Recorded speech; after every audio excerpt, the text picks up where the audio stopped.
இருமையை கண்ணோக்கி பார்த்தவர் நீர், என் எளிமையில் கை தூக்க வந்தவர் நீர். துரத்தப்பட்ட என்னை மீண்டும் சேர்த்து கொண்டீர், ஒதுக்கப்பட்ட என்னை பெரிய ஜாதியாய் மாற்றினீர். என்னை காண்கின்ற தேவன் நீர். பிரேயர் வாரியர்ஸ் மினிஸ்ட்ரி இன்றைய வாக்குத்தத்தம். திருப்படல் அதிகாரம் 50, இறை வார்த்தை 15. துன்ப வேளையில் என்னை கூப்பிடுங்கள், உங்களை காத்திடுவேன், அப்போது நீங்கள் என்னை மேன்மைப்படுத்துவீர்கள்.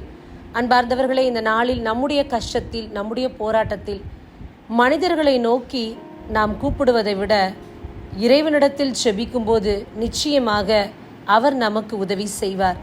அவர் அந்த இடத்தில் செயலாற்றுவார். அவருடைய நாமம் மகிமை அடையும். மனிதரை நம்பி ஓடி ஏமாற்றங்களை நாம் அடைவதை விட இந்த நாளில் இறைவனை நம்பி இருப்போம். நமக்காகவே அவர் இருக்கின்றார். நேற்றும் இன்றும் என்றும் மாறாதவர். உலக உறவுகளின் மேல் அதிகப்படியான நாட்டம் வைக்காதபடி, உலக காரியங்களின் மேல் அதிகப்படியான நாட்டம் வைக்காதபடி நம்மை படைத்த இறைவன் மீது முழு நம்பிக்கையும் முழு அன்பும் வைப்போம். அவர் நம்முடைய வாழ்வை நன்மையினால் முடிசூட்டுவார். தேவ நாமம் மகிமையடையும். ஆமேன்.